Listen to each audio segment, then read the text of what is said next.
दोस्तों, मैं हूं ज़हूर खान और आप लोग देख रहे हैं ZK प्रोग्रामर।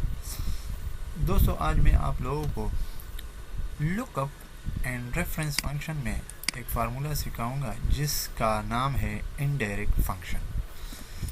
ये इनडायरेक्ट फंक्शन हमारे पास मुख्तलिफ़ किस्म के डेटाबेस में से हम डेटा को इसके ज़रिए एक्सेस कर सकते हैं। फॉर एग्ज़ाम्पल, हमारे पास ये पूरा वर्कबुक है और मैं चाहता हूँ कि दूसरी वर्कशीट में यहाँ पे मैं डेटा इसको इनडायरेक्ट फंक्शन में सिर्फ वही वाली वैल्यू उठा के यहाँ पर डिस्प्ले करूँ। फॉर एग्जांपल, मैं चाहता हूँ कि इसकी एवरेज डिस्प्ले हो या उसकी परसेंटेज डिस्प्ले हो या उसका सम डिस्प्ले हो। फॉर एग्जांपल, यहाँ से लेकर यहाँ तक, यानी D2 से लेकर J2 तक ये वैल्यू हमारे पास सम हो। उसको भी इस तरीके से भी हम कर सकते हैं। इसी डेटाबेस में से किसी एक स्टूडेंट का भी हम सम निकाल सकते हैं और हम पूरे एवरेज पूरे डेटा स्टूडेंट की पूरी एवरेज हम ये निकाल सकते हैं कि हम हमारे पास कितनी एवरेज के मार्क्स आ रहे हैं। सही, तो चलो चलते हैं यहाँ पर हम इनडायरेक्ट फंक्शन की तरफ से। उसमें हमारे पास स्टूडेंट डेटाबेस, यानी ये हमारे पास डेटाबेस जो है, इस शीट का नाम है स्टूडेंट डेटाबेस। वो यहाँ पर मैंने एक्सेस किया हुआ है, लिखा हुआ है, क्योंकि the name of the sheet क्या है, स्टूडेंट डेटाबेस।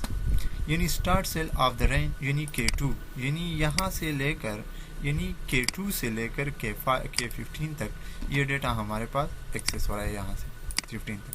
तो चलो चलते हैं यहाँ पर। अगर मैं चाहता हूँ डायरेक्टली इनडायरेक्ट फंक्शन यूज़ करूँ तो क्या दिखाता है। यह हमें बता रहा है कि रेफरेंस आप हमें दे दें।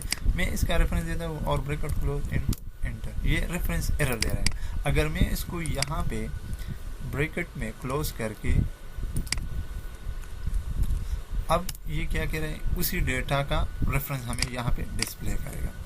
अगर मैं चाहता हूँ यहाँ पे आ जाए और यहाँ पे मैं यूज़ करना चाहता हूँ, उसका एवरेज निकालना चाहता हूँ, एवरेज इसी इनडायरेक्ट फंक्शन में यहाँ पे मैं एवरेज निकालना चाहता हूँ, तो यहाँ पर मैं लिखता हूँ इनडायरेक्ट फंक्शन।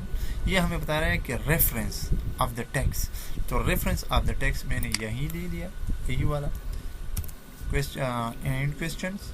यहाँ पर हमारे पास डबल कोटेशन में, ये वाला डबल कोटेशन में। अब हमारे पास क्या है, इन क्वेश्चन में अब हमें फिर दोबारा क्वेश्चन मार्क्स, यहाँ पर ये वाला, फिर यहाँ पे क्वेश्चन मार्क्स, यहाँ पर क्वेश्चन मार्क्स में से कोलोन, क्वेश्चन मार्क्स में से यही वाला, फिर यही क्वेश्चन मार्क्स और ये वाला। अब मैं चाहता हूँ कि इसी का एवरेज हमारे पास फाइंड हो, यानी इसी सेल का पूरा एवरेज जो मैंने वहाँ पे निकाली।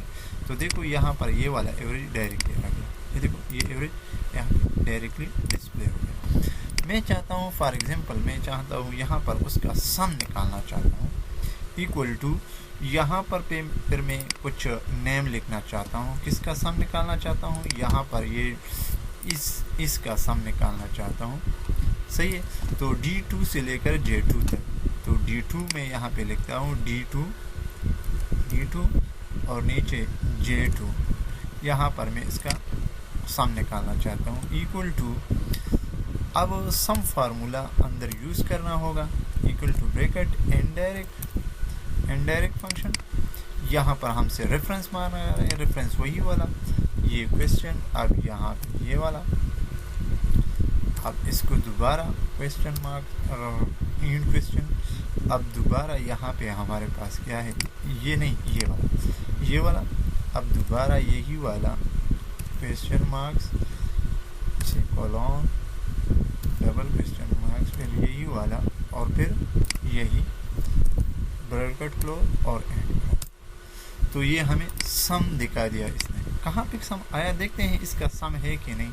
J2 से लेकर J2 पे जितनी वैल्यू है वो 4, हाँ ये देखो 437, उसको ऑटोमेटिकली उसने सम किया। अगर मैं चाहता हूँ इसी का परसेंटेज निकालूँ, तो परसेंटेज यहाँ पर मैं निकालना चाहता हूँ कि परसेंट, और यहाँ पर मैं आप लोगों के सामने यही वाला 10 मार्क डिवाइड बाय यही वाला मल्टीप्लाई बाय 100,